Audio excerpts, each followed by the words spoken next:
3 weeks later, Karen sat in her home office, surrounded by framed HOA achievement awards and a wall-sized map of Sycamore Heights, with properties color-coded by compliance status. The Sullivan property glared at her in bright red, the color reserved for problem residences. Despite 14 separate notices of violation, the Sullivans had made no effort to comply with the community standards. Their security cameras exceeded the allowed size by 0.25 inches. Their backyard garden contained unapproved vegetable varieties. Their trash bins were retrieved exactly 30 minutes after the mandated timeframe. But most egregiously, they had installed impact-resistant windows without submitting Form 27B6 in triplicate. Karen had spent countless hours documenting these infractions, but the Sullivans responded to each notice with polite letters citing legal precedents that supposedly invalidated her demands. Dr. Sullivan had even enclosed copies of relevant court cases, with passages highlighted in irritatingly bright colors. "This ends today," Karen muttered, reaching for her phone. As HOA president, she had exclusive access to the community's emergency response team. A glorified title for George, the maintenance man who handled after-hours issues. "George, I need you to shut off the water and electricity to 17 Oakwood Lane immediately," Karen instructed. "Yes, I know it's nearly midnight. This is an emergency compliance issue." Karen smiled as she hung up. The Sullivans would wake to no power and no water, a strategy that had broken even the most stubborn residents in the past. By morning, they'd be begging to submit the proper paperwork. Her phone rang 20 minutes later. "What do you mean you can't shut it off?" Karen hissed into the receiver. "I don't care if they have some kind of backup system. Find the master controls." The next morning, Karen awoke to an unsettling sight. The Sullivans' house was fully illuminated, and Dr. Sullivan was calmly watering her unapproved vegetables with what appeared to be a self-contained irrigation system. Seething, Karen marched across the street, violation clipboard in hand. Solar panels and a rainwater collection system. Dr. Sullivan explained before Karen could speak. All within state environmental protection laws that supersede HOA regulations, per Collins v. Westfield Estates, 2019. She handed Karen a printout of the case. "Colonel Sullivan believes in preparedness." Karen crumpled the paper. "Your wind chimes exceed the approved decibel level." Actually, Colonel Sullivan appeared on the porch, holding a sound meter. "They're precisely at 32 decibels, which is 2 below the maximum in your own regulations." He smiled warmly. "Coffee?" The invitation, so casual, so condescending, broke something in Karen. She realized she was being played, expertly. These people had anticipated her at every move, or possibly even baiting her. That evening, Karen called an emergency board meeting in her living room. The 5 other board members, all carefully selected for their malleability, shifted uncomfortably as she paced. "They're making a mockery of everything we stand for," Karen declared. "Our property values will plummet if we allow this defiance to continue. We need to make an example of them." "But they haven't actually broken any rules," stammered Tom from the architectural committee. "I reviewed everything, and technically, they're breaking the spirit of the community." Karen cut him off. "Article 12. Section 9 gives us the authority to act against activities detrimental to neighborhood harmony. I move to implement our maximum enforcement protocol." The vote was 5-1 in favor, with only Tom abstaining. Karen didn't see his worried glance as she drafted the enforcement notice, her handwriting unusually sharp and angular. The Sullivans now had 48 hours to bring their property into full compliance or face the maximum daily fine of $500, a property lien, and potential forced remediation, where the HOA would fix the violations and bill the owners.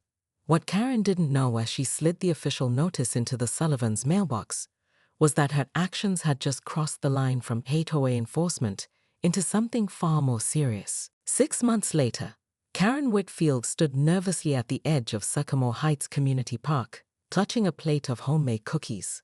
The park, once a sterile, rarely used space due to her excessive regulations about appropriate activities, now buzzed with life. Children played on equipment, that would never have met her previous standards. Dogs ran off leash in a designated area that she had vetoed 3 years running. The quarterly community picnic was in full swing, and Karen had finally worked up the courage to attend. After her removal from the board, Karen had retreated into her home, emerging only for necessities. The humiliation had been crushing. Neighbors she'd terrorized for years now openly ignored her. Several homeowners had painted their doors colors that would have given her heart palpitations months ago. Her moment of true clarity had come when she received a certified letter from a law firm representing 28 Sycamore Heights residents, detailing a civil suit for harassment, intimidation, and emotional distress. Facing financial ruin, Karen had reached out to the one person who might help, Dr. Sullivan. To her shock, the woman she'd targeted agreed to meet. "I don't want your money, Karen," Dr. Sullivan had said over coffee at a neutral location. "I want you to understand the damage you've caused, and then I want you to help fix it." The deal they struck had been straightforward. Dr. Sullivan would convince the residents to drop the lawsuit if Karen would attend therapy for her control issues, resign permanently from any HOA position, and commit to community service hours, repairing the neighborhood relationships she'd broken. Now, as Karen stood at the periphery of the gathering, she spotted Colonel Sullivan manning the grill. He noticed her, nodded slightly, and returned to his cooking. It wasn't forgiveness, but it was acknowledgement, which was more than she deserved. "Those cookies look delicious," came a voice beside her. It was Emily Johnson from 42 Maple Drive, the very home where Karen's final power trip had begun.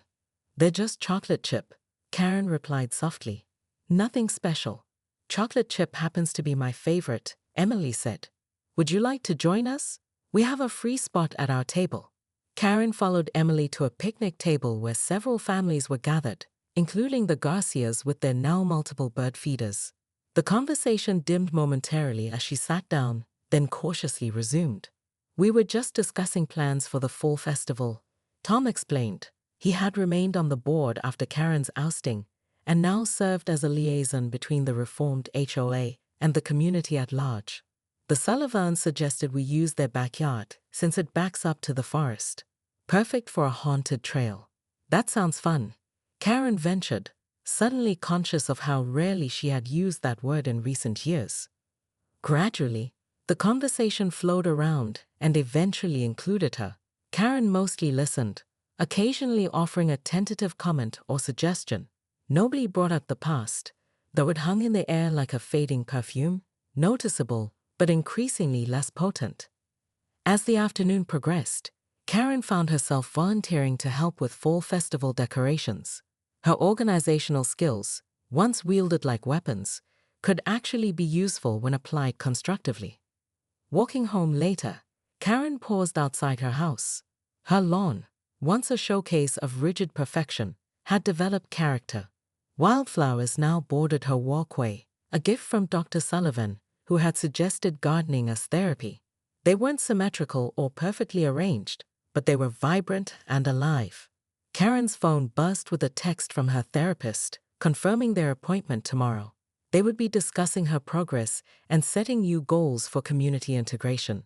Inside her home, Karen glanced at the wall where her map of Sycamore Heights had once dominated. She replaced it with a community calendar featuring events rather than violations. Her collection of rulebooks and regulations had been donated to a law school as cautionary examples. As she prepared for bed, Karen heard the distant chime of wind bells from the Sullivans' yard, the same ones she had once measured with a decibel meter. The sound was peaceful, melodic. For the first time in years, Karen left her window open, allowing the gentle sounds of the neighborhood to filter into her home. She still didn't know if she would ever truly belong in the community again, but for tonight, it was enough to simply be a part of it. Somewhere, a dog barked, someone laughed, a car door slammed. Life in all its messy, unregulated glory continued outside her window, and Karen Whitfield slept better than she had in years. Karen hadn't slept in 3 days.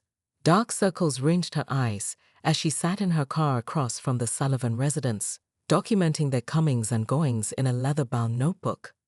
The 48-hour deadline had come and gone, yet nothing had changed. Worse, when she'd arrived with George to begin corrective measures, they'd found the entire property surrounded by a newly installed security fence, one that somehow satisfied the exact letter of the HOA regulations while completely preventing unauthorized access. The Sullivans had also hired a landscaping company that maintained their yard with military precision, yet somehow always remained just barely within compliance, while simultaneously looking nothing like the other cookie-cutter lawns in the neighborhood. "They're mocking me," Karen whispered to herself, snapping photos as Colonel Sullivan carried what appeared to be camping equipment into the garage. What are they planning? Karen's obsession was affecting every aspect of her life. She'd stopped her morning patrols of other properties, focusing solely on documenting the Sullivans' activities. Her usually immaculate appearance had grown disheveled, her designer outfits replaced with practical clothes for long stakeouts. Board members had started avoiding her calls. That evening, Karen crashed the neighborhood book club, not because she had read The Great Gatsby, but because Dr. Sullivan was attending. She positioned herself directly across from her target, smiling tightly whenever their eyes met. "So, Mira," Karen interrupted another member mid-sentence, "I noticed some unusual activity at your home. Military visitors, strange equipment. Should the neighborhood be concerned about something?" The room fell silent. Dr. Sullivan sipped her wine calmly. "My husband mentors veterans transitioning to civilian life. They come by sometimes. At 3 a.m, Karen challenged, revealing how closely she'd been watching. An uncomfortable murmur spread through the room. "Hypervigilance and sleep disruption are common symptoms of PTSD," Dr. Sullivan replied evenly. "Some find it easier to talk in the quiet hours. Is there something specific concerning you, Karen?" Karen felt the room's energy shift, with curious and somewhat alarmed glances now directed at her, not the Sullivans.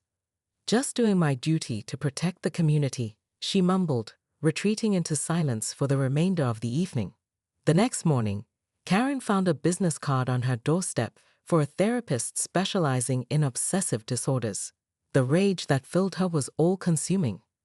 Later that day, she noticed a minor crack in the Sullivans' driveway, a clear violation of Section 17, Paragraph 6 of the Community Guidelines. It was the opening she'd been waiting for. She quickly drafted a notice of emergency remediation that would allow the HOA to bring in contractors immediately. Karen convened an emergency phone vote with the board members, exaggerating the driveway situation as a safety hazard requiring immediate action. The vote passed 4-2. With growing resistance, she chose to ignore. "We'll access the property tomorrow at dawn," she informed the special contractor she'd hired, a company known for aggressive enforcement that several nearby HOAs used for their most difficult cases.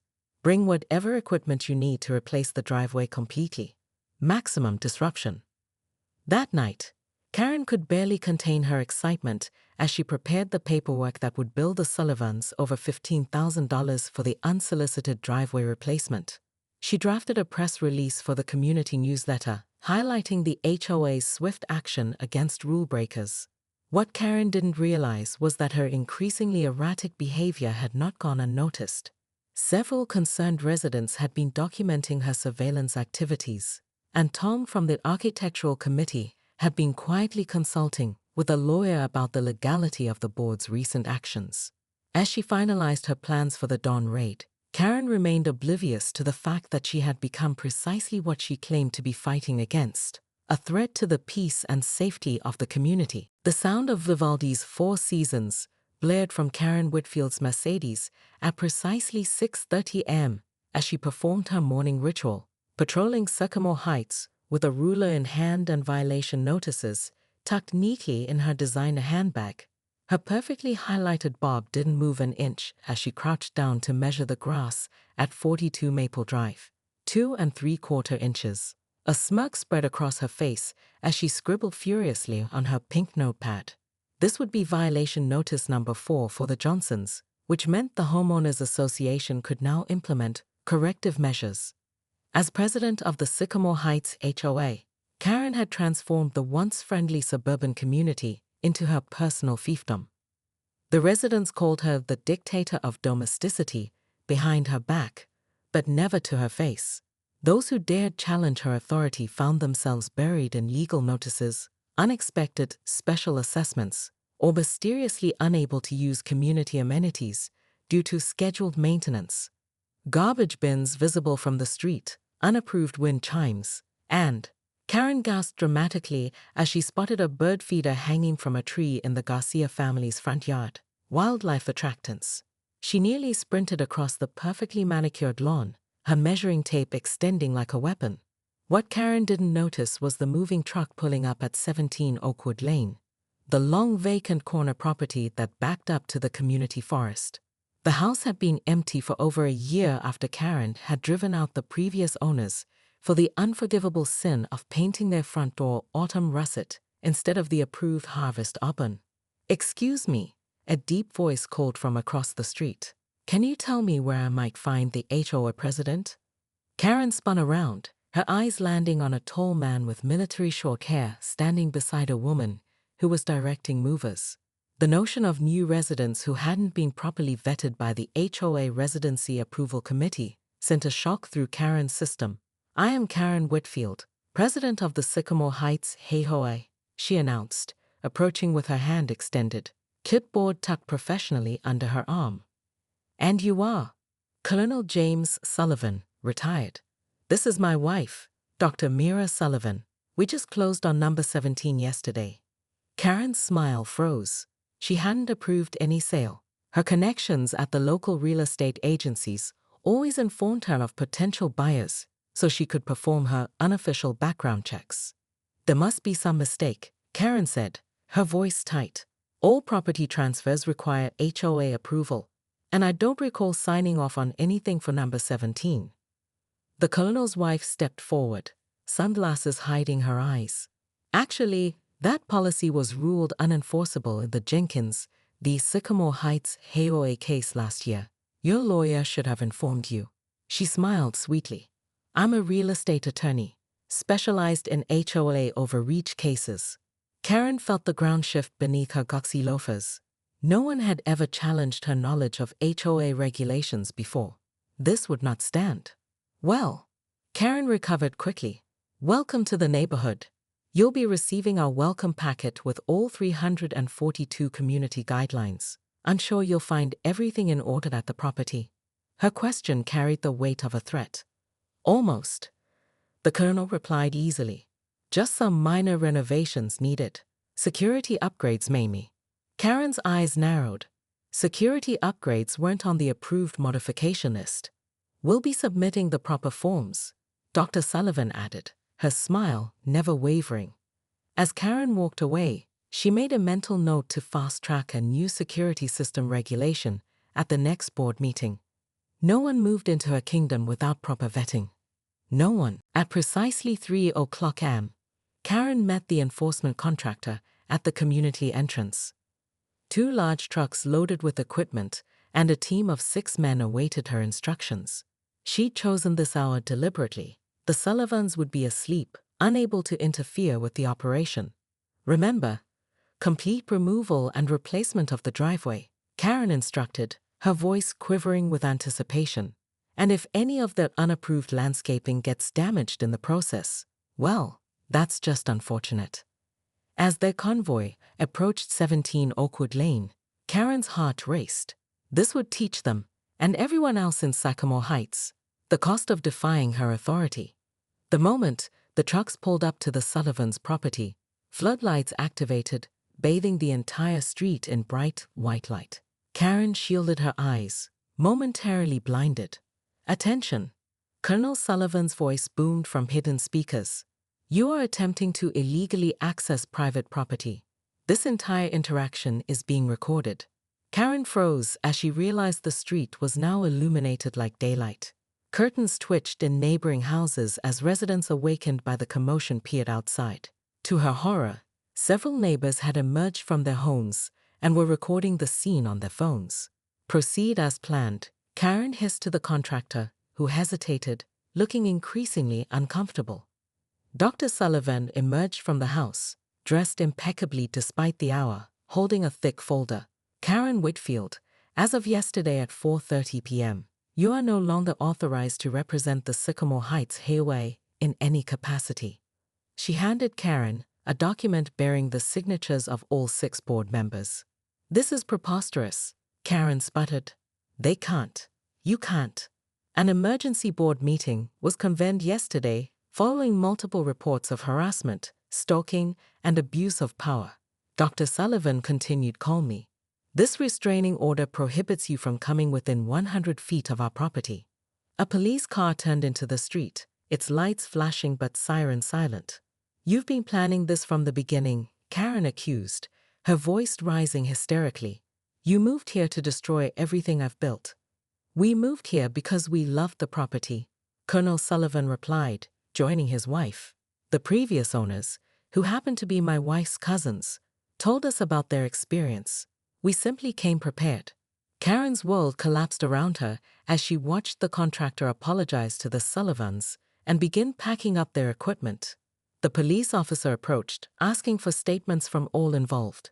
Neighbors she'd fined and terrorized over the years watched from their driveways, many openly recording her downfall. Tom from the architectural committee approached, looking both sad and relieved. I tried to warn you that you were going too far, he said quietly. The board voted unanimously, Karen. We've already filed to revise the most restrictive covenants. As dawn broke over Sycamore Heights, Karen sat alone in her car, the engine idling. Through her windshield, she could see residents gathering on the Sullivans' lawn, many bringing coffee and breakfast items, laughing and talking in a way she hadn't seen in years. They looked like a community again,